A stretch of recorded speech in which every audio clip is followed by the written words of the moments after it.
Предвремените парламентарни избори во Република Северна Македонија се одржаа на 13, 14 и 15 јули.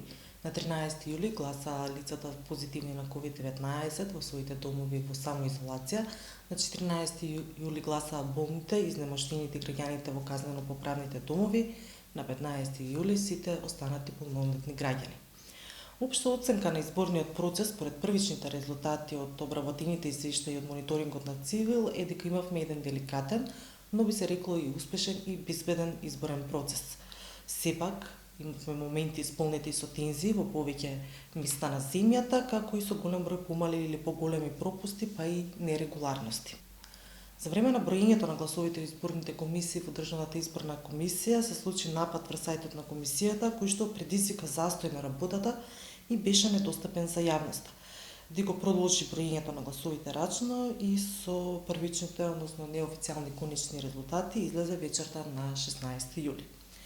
Партиите поднесоа 2142 приговори за изборни нерегуларности во Државната изборна комисија и сите приговори беа одбиени.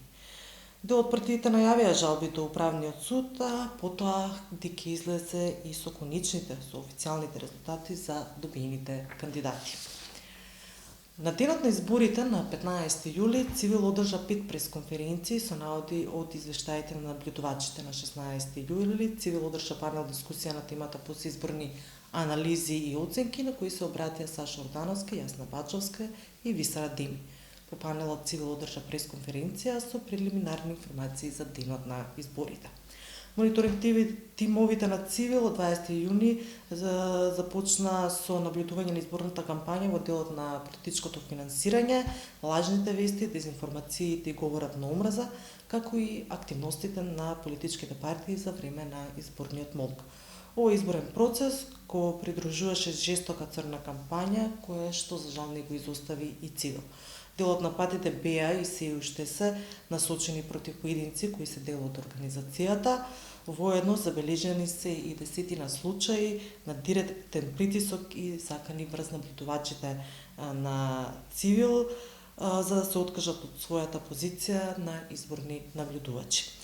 Организацијата е отворена за сите информации за изборни нерегуларности и кршење на човековите права и слободи, без оглед на тоа дали доаѓаат од граѓанските пријави, партиски извори или од други невладени организации.